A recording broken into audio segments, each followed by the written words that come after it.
सलाम दोस्तों, सबको जय मसीह की एक और बार स्पिरिचुअल मॉर्सल्स में मैं आपको स्वागत करना चाहती हूँ। पिछले एपिसोड में हमने भजन संहिता 91 से मनन किया था और हमने देखा कि परम प्रधान उस परमेश्वर के छाए हुए स्थान के बारे में हमने देखा, है ना? हमने देखा उसका जो सीक्रेट प्लेस है, उसका गुप्त स्थान, उस स्थान क्या है और वो कहाँ पे है, कैसे उस पे प्रवेश करना है, वो सब हमने संक्षिप्त रूप में देखा। खासकर हमने ये देखा था कि परम प्रधान और उसके छाए हुए स्थान, ये दो चीज़ों के बारे में हमने ज़्यादा मनन किया था। आज हम देखेंगे उस रहस्य स्थान में, उस गुप्त स्थान में कैसे हम प्रवेश कर सकते हैं और वहाँ हमें कैसे रहना है, हम कैसे रह पाएंगे, इसके बारे में हम देखेंगे। आज ये जो भजन संहिता 91 है, हमने देखा था कि ये मूसा ने रचा था। तो मूसा के बारे में हम सब जानते हैं, वो बंदा था जो परमेश्वर के साथ रहता था। परमेश्वर खुद मूसा के बारे में कहता है कि मूसा वो व्यक्ति है जिसके साथ मैं आमने सामने बैठकर मैंने बात किया। जैसे एक मनुष्य अपने मित्र के साथ बात करता है, वैसे मैंने मूसा के साथ आमने सामने बात किया है। ये कौन कहता है? पुराने नियम में परमेश्वर खुद मूसा के बारे में कहते हैं। और फिर प्रभु ने ये भी कहा कि, और वचन में हम ये भी देखते हैं कि मूसा जो है हमेशा परमेश्वर के साथ, उस परमेश्वर के उपस्थिति में रहने का उसका एक स्वभाव था, उसका एक रीति बन गया था। अब वो इंसान जो परमेश्वर के साथ रहता था, जो परमेश्वर की उपस्थिति में हमेशा बना रहता था, वो कहता है इस 91 में भजन संहिता में कि जो परम प्रधान के छाए हुए स्थान में रहता है, जो वहां पे बसे रहता है, उसके साथ ये सब होगा। सवाल ये है कि हम कैसे उस स्थान में जाए, कैसे वहां बसे रहे। मूसा के जीवन को ही हम देखते हैं। मूसा के जीवन में क्या हुआ? देखिए, निर्गमन के पुस्तक 3 अध्याय में सबसे पहली बार जब मूसा का परमेश्वर के साथ मुलाकात होता है, तो वहाँ क्या होता है हम सब जानते हैं। उसके 3 और 4 आयत में हम पढ़ पाते हैं, वहाँ पे लिखा है कि मूसा ने, जो वो अपने ससुर के भेड़ बकरियों को चरा रहा था, तो उस सीनाई पर्वत के ऊपर एक उसने झाड़ियों को जलते हुए देखा। लेकिन उसने ये देखा कि ये जलती हुई झाड़ियाँ जो है वो भस्म नहीं हो जाती। तो उसने सोचा मैं जाके देखता हूँ कि इसमें भला ऐसा क्या है कि ये झाड़ियाँ जल तो रही है लेकिन भस्म नहीं हो पा रही। तो इसमें क्या है, क्या अलौकिक चीज है, आओ चले जाके देखते हैं, वो अपने आप से कहता है। भाई और बहनों, ये सबसे पहला कदम है। अनेक बार हमारे जीवन में परमेश्वर हमसे बात करना चाहता है। कई बार अलौकिक रीति से हमें कुछ ऐसे सिग्नल्स मिलते हैं, जैसे मूसा को मिला जलती हुई झाड़ी। उसने क्या किया? उसने अपने आप से कहा मैं जाऊंगा, मैं देखूंगा कि ये क्या है। उसके अंदर एक भूख थी, उसके अंदर एक प्यास था कि मैं जाऊंगा और इस अलौकिक चीज को मैं देखूंगा। वो उसका प्रत्युत्तर था। हमारे जीवन में वैसा एक प्रत्युत्तर होना सबसे प्रथम बात। अगर हमें परमेश्वर, परम प्रधान उस परमेश्वर के उस छाए हुए स्थान में, उसकी उपस्थिति में यदि हमें प्रवेश करना है, तो सबसे पहला हमारा प्रत्युत्तर क्या होना चाहिए? उसके बुलाहट की ओर हमारा एक रिस्पॉन्स, एक हमें यह कहना है मैं जाऊंगा, मैं जाऊंगी, मैं देखूंगी, मैं इसके बारे में ज्यादा मनन करूंगी, मैं और इसके पास जाके बैठूंगी। वो एक प्रत्युत्तर हमारे अंदर से होना, ये फर्स्ट कदम है। पहला प्रथम कदम क्या है? हमारा रिस्पॉन्स, हमारी ओर से एक भूख, एक जिज्ञासा। दूसरी बात क्या है? मूसा ऐसे जाता है, ठीक है।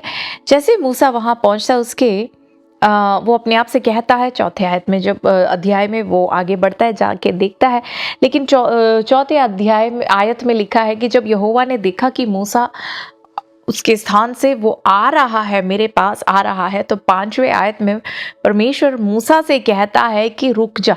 तो हिंदी वाले में ऐसे लिखा है, परमेश्वर मूसा से ऐसे कहता है कि तब यहोवा ने कहा, निकट मत आओ, अपनी जूतियां उतार लो, तुम पवित्र भूमि पर खड़े हो।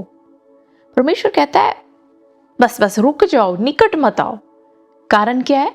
अपनी जूतियां आपने जो पहन रखा है ना, वो जो चीज है वो आपको इस पवित्र स्थान में खड़े होने से रोकेगी, क्योंकि वो चीज है, आपकी जो जूतियां है वो चीज है जो आपको इस संसार के साथ जोड़ के रखती है। आपको इस संसार के साथ का संबंध जो देती है वो आपकी जूतियां है। उसे, ये पवित्र स्थान है, उसे उतार के फेंक दो, या तो फिर आप यहां खड़े नहीं हो पाएंगे। ये है दूसरी बात। भाई और बहनों, हमारे जीवन में हम अपने आप को जांच के देखें। एक जिज्ञासा होना काफी नहीं है। जिज्ञासा अच्छी बात है कि चलो मैं प्रभु के पास जाऊंगा, मैं प्रभु की उपस्थिति को और भी महसूस करूंगा। जिज्ञासा अच्छी बात है, लेकिन वो काफी नहीं है। प्रभु कहता है कि तेरे जीवन में, मूसा के जीवन में जो जूतियां थी ना, वैसे तेरे जीवन में वो जूतियां क्या है? हो सकता है आपके जीवन में आपका फोन, जो आपको हमेशा इस संसार के साथ जोड़ के रखती है, जो आपको परमेश्वर की उपस्थिति महसूस करने से बीच में आके रोकती है। कोई ऐसा चीज है हमारे जीवन में जो संसार के साथ हमें जोड़ के रखती है। वो क्या है? वो अपने आप से पूछते, क्योंकि हमें से हर एक व्यक्ति के लिए वो अलग अलग है, सबके लिए एक नहीं है। जो मेरे जीवन में, मूसा के जीवन में उसकी जूतियां थी, मेरे जीवन में कुछ और है, आपके जीवन में कुछ और है। हो सकता है आपके लिए यूट्यूब हो सकता है वो फेसबुक हो, या तो फिर कोई टिकटॉक, इंस्टाग्राम, ऐसी कोई चीज़ हो जो दिन भर आपका सारा समय ऐसी चीज़ों में लगे रहना, ताकि आप प्रभु की उपस्थिति में आप जा ही ना पाओ, प्रभु की उपस्थिति को आप महसूस ही ना कर पाओ। ऐसा कोई चीज़ है आपके जीवन में जो आप पवित्र आत्मा के साथ बैठकर जब आप अपने आप को जांच के देखोगे तो प्रभु आपको दिखाएगा। और जब प्रभु आपको दिखाएगा ना, तो उस जूतियां को उतार कर फेंकना है। दर्द होगा, अच्छा नहीं लगेगा, क्योंकि वो स्वभाव बन गया है जूतियां पहनकर चलना हमेशा। लेकिन प्रभु कहता है, बच्चे ये पवित्र स्थान है, यहाँ अगर मेरे उपस्थिति में बैठना है तो वो जो चीज है ना, जूतिया के समान तेरे जीवन में जो है, उसे निकाल के फेंक दो, उसको डिलीट कर दे अपने फोन से। हो सकता है वो कोई रिश्ता हो, उस रिश्ते को तोड़ना पड़ेगा, या किसी ऐसा मित्र है जो आपको प्रभु से अलग करता है, उस मित्रताई की हमें जरूरत नहीं है, उसे काट दो। जो भी है परमेश्वर से पूछे। हो सकता है आपका कोई लत है, उसे तोड़ दो हमेशा के लिए, उसमें से बाहर निकलो। कोई भी, जो भी चीज़ है, हो सकता है आपको प्राइम, अमेज़न प्राइम का या नेटफ्लिक्स का मेंबरशिप हमेशा के लिए काट डालना पड़ेगा, लेकिन वो जो भी है, चाहे उसका कीमत कुछ भी क्यों ना हो, यदि आप उस पवित्र स्थान में बने रहना चाहोगे तो उस जूतिया को उतार कर फेंकना जरूरी है। भाई और बहनों, यही है उसकी रहस्य। क्योंकि देखिए, पहले पत्रुस की पुस्तक उसके पहले अध्याय के 15 और 16वें आयत में पत्रुस यूं कहता है, पर जैसा तुम्हारा बुलाने वाला पवित्र है, वैसे ही तुम भी अपने सारे चाल चलन में पवित्र बनो, क्योंकि लिखा है, पवित्र बनो क्योंकि मैं पवित्र हूं। कहाँ लिखा है? पुराने नियम में, लेवीय व्यवस्था में परमेश्वर खुद कहता है कि पवित्र बनो क्योंकि मैं पवित्र हूं। यदि उसकी उपस्थिति हम महसूस करना चाहे तो हमें पवित्र बनना जरूरी है। जो चीज पवित्रताई से हमें दूर रखती है उसे काट के हमारे जीवन से फेंक देना जरूरी है। यदि हम ऐसे करें तो उसकी उपस्थिति को हम महसूस कर पाएंगे, उसके उस छाए हुए स्थान में हम रह पाएंगे। और अगर हम ऐसे रह पाए तो भजन संहिता 91 में जो भी लिखा है वो सबका आनंद भी हम उठा पाएंगे। हालेलुया।